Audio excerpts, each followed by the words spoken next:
জীবনে মানসিক শান্তি ব্যতীত তার উপরে কিচ্ছু নাই। আপনার কাছে সব আছে, শুধুমাত্র মানসিক শান্তি নেই, তাহলে কিন্তু কিচ্ছু নাই, নাথিং। জীবনে দুনিয়া একদিকে আর মনের শান্তিটা আর একদিকে।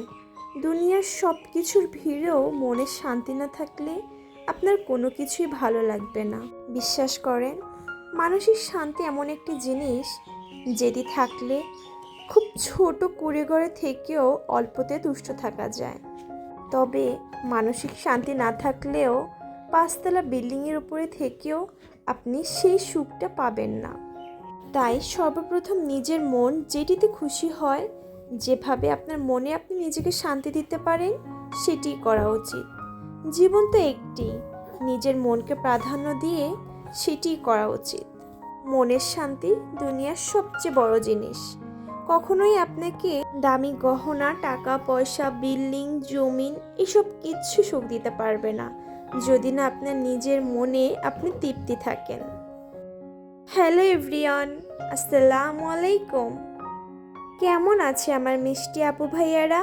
আশা করি দেশ কিংবা দেশের বাহিরে যারা এই মুহূর্তে আমার ভিডিওটি দেখছেন কিংবা দেখছেন না, সকলেই আল্লাহর রহমতে অনেক সুস্থ আছেন। আমরাও আলহামদুলিল্লাহ অনেক ভালো আছি। JM মারফিস ডায়েরির পক্ষ থেকে আমি মারফি সবাইকে ওয়েলকাম করছি আমার নতুন আরও একটি ব্লগে। যেহেতু রমজান মাস শুরু হয়ে গিয়েছে আর আল্লাহর ইবাদত বন্দেগী করাটাই হচ্ছে সবচেয়ে বেশি ইম্পর্টেন্ট। বাকি কাজগুলো অন্য সময়ে বা ফাঁকে করে নিলেও কিন্তু মহান আল্লাহ তাআলার ইবাদত করাটা বেশি জরুরি। সংসার জীবনে যেরকম কোনো কাজের শেষ নেই, একটি কাজ করতে গেলে হাজারটি কাজ সামনে চলে আসে, ঠিক সেরকমভাবেই আপনাকে স্মার্টভাবে ভেবে চিন্তে কাজগুলো গুছিয়ে সময় বের করে নিতে হবে। আমি যেহেতু আমার সংসারে একদম নতুন আর এই বছর প্রথম রমজানটি আমি কেবলমাত্র একা হাতেই সব সামলাচ্ছি, তাই আমি একটু বেশি টেনশনে ছিলাম সব কিছু গুছিয়ে করতে পারবো কি না। সেহরির আয়োজন, সাথে ইফতারির আয়োজন, আর যেহেতু আমার বাচ্চা মেয়েটিকেও আমাকে সামলাতে হবে, তাই সব কিছু মিলিয়ে আমি একটু টেনশনেই ছিলাম। যেহেতু আমার আগে কোনো পুরনো অভিজ্ঞতা নেই, তাই আমি বুঝতে পারছিলাম না কখন কোন কাজটি করা উচিত। তবে ইনশাল্লাহ কাজ করতে করতে হয়তোবা সেটি আয়ত্ত করে ফেলবো। হয়তোবা কয়েকটি রমজান গেলে আমি আমার সময় সুযোগ মতো সব কিছু বুঝে যাব। কখন কোন কাজটি করলে আমি কিছুটা সময় বের করতে পারবো আর কখন আল্লাহর ইবাদত করতে হবে, সব কিছু দিন পর হয়তোবা আমি শিখে যাব। তবে আজকে যেহেতু প্রথম রমজান, আমাকে প্রথম একা হাতে ইফতারি বানাতে হবে, যেটি আমি কখনোই আগে করিনি। হয়তোবা মার সাথে কখনো কখনো তাকে হেল্প করেছিলাম। একা হাতে এত বড় দায়িত্ব কিন্তু আমি সেরকমভাবে কখনোই নেইনি। তবে ইনশাল্লাহ আল্লাহর উপরে ভরসা রেখে আমি একটু একটু করে শুরু করছি। প্রথমে সেহরির জন্য এখানে আমি মাছ ভিজিয়ে নিচ্ছি। আমি যেহেতু রাতে নামাজ পড়বো আর গতদিন তারাবি নামাজ পড়তে আমার বেশ অনেকটাই লেট হয়ে গিয়েছিল, তাই আজকে ভাবলাম আমি ইফতারের আগেই রান্নাটা শেষ করে নিব, যাতে বাচ্চা মেয়েকে সামলে আমি আমার সময় মতো সুন্দরভাবে তারাবি নামাজটি কমপ্লিট করতে পারি। তাই তো এখানে আমি সেহরির জন্য যা যা রান্না করব সব কিছু একেবারে গুছিয়ে তারপর সব কিছু বসিয়ে দিব। আর এখানে আমি টক দই আর পাকোড়ার জন্য যে চিংড়ি মাছের মিক্সটা রেডি করে রেখেছিলাম, সেটি বের করতে একদম ভুলে গিয়েছিলাম। মনে পড়ার সাথে সাথেই যে বের করে নিয়ে আসছি। এগুলো ডিফ্রস্ট হতে থাক, সাথে আমি অন্যান্য কাজগুলো সেরে ফেলবো।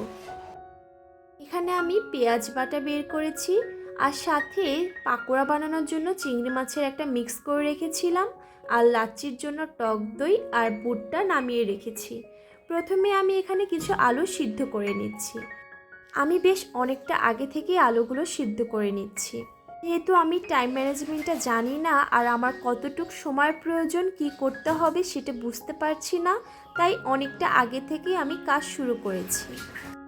সর্বপ্রথম আমি মশলার বক্সটাকে ভালো করে ক্লিন করে এরপর প্রত্যেকটি খাপে সেগুলো প্রয়োজন মতো মশলা রেখে নিচ্ছি। আমি এখানে আস্তা জিরাটাকে ভালো করে ধুয়ে নিয়েছিলাম, এরপর হালকা একটু গরম করে আমি ব্লেন্ডারে ব্লেন্ড করে নিয়েছি। বাজারে কিনতে পাওয়া জিরা গুঁড়ার থেকে বাসায় বানানো ভাজা জিরার গুঁড়ার ঘ্রাণটা আমার কাছে অনেক বেশি প্রিয়। এরপর শাওয়ার নিয়ে একদম আল্লাহর ইবাদত করে চলে আসলাম একটু বারান্দায়। ইফতারের ভাজাভাজি আইটেমগুলো একটু পরে শুরু করব। তাই ভাবলাম কিছুটা সময় নিজেকে দেওয়া যাক। ভাবতে ভাবতেই মনে হলো আমার শাশুড়ি মার দেওয়া ওজিফার থেকে কিছু সূরা আহাতনামা এগুলো পড়ে নেই। এতে করে আমার সময়টাও ভালো কাটবে আর মহান আল্লাহ তাআলার থেকে কিছুটা সোয়াবও পাওয়া যাবে। আপনারা যারা আমার ভিডিওটি দেখছেন তাদের কাছে ছোট্ট একটি অনুরোধ করে নিচ্ছি। আমি জানি না এখন পর্যন্ত কেউ আমার সাথে আছেন কিনা। যদি থেকে থাকেন তবে তাকে উদ্দেশ্য করে কথাগুলো বলছি।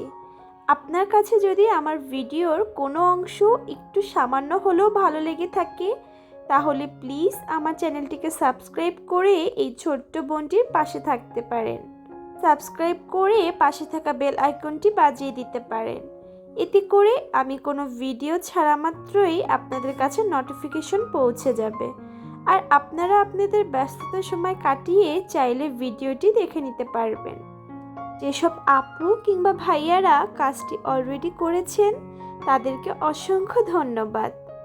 আল্লাহর সাথে সম্পর্ক কিংবা তার জন্য করা ইবাদতগুলো মোটেও কাউকে দেখানোর জন্য নয়।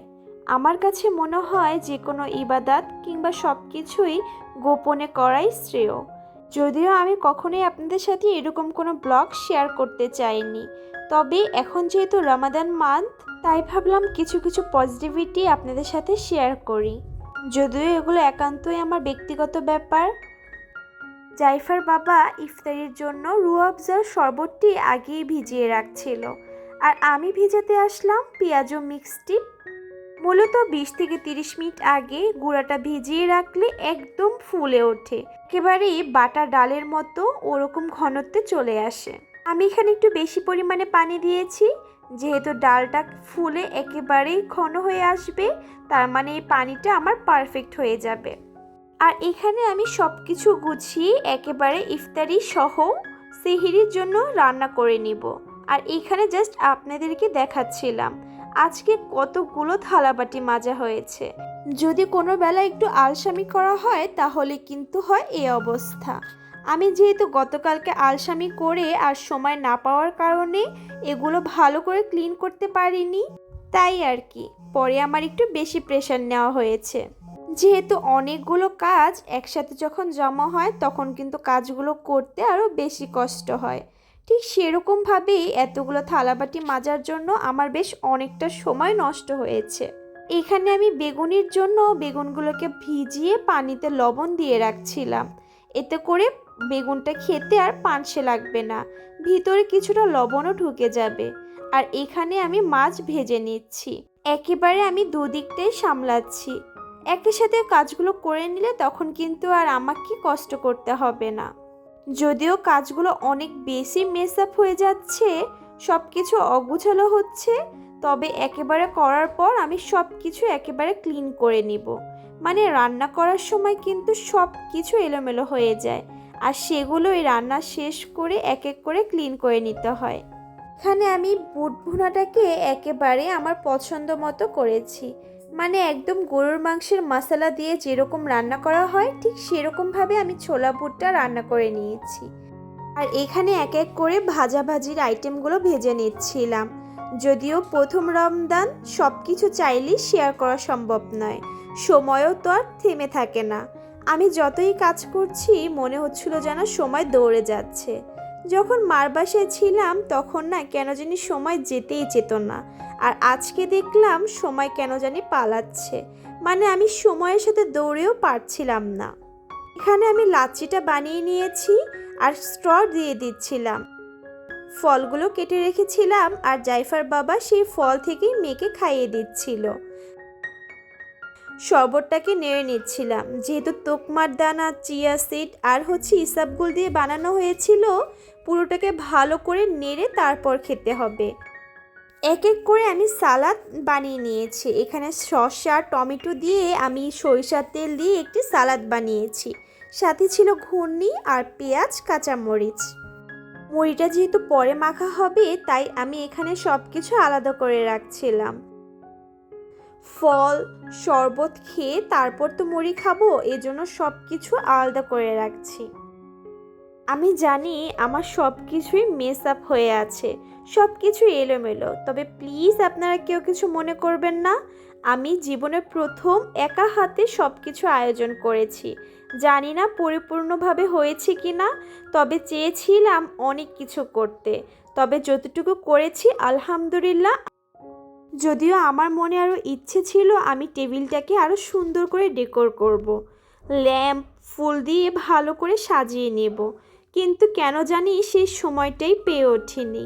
একের পর এক সবগুলো রেডি করতে করতে সময়টা যেন পালিয়ে বেড়াচ্ছিল। আমি জানি আমার অনেক কিছুই সেরকমভাবে পারফেক্টলি হয়নি, তবে আমি একা হাতে যেহেতু সব কিছু করার চেষ্টা করেছি, আলহামদুলিল্লাহ আমি এতে অনেক বেশি খুশি ছিলাম। সাথে আমার পরিবারও অনেক বেশি খুশি হয়েছিল। পারফেক্ট কোনো কিছু তো আর একদিনে করা সম্ভব নয়, তবে কোনো কিছু করতে করতে কখনো কখনো ভুল থেকেও শিক্ষা গ্রহণ করতে করতে একদিন সব শিখে যাওয়া যায়। যেমন আজকে অনেক কিছুই আমি ভুল ধরতে পেরেছি, ইনশাল্লাহ আমি নেক্সটে সেগুলো আর করব না। আমার আজকের প্রথম রমজানের ইফতারের আয়োজন ছিল এতটুকুই।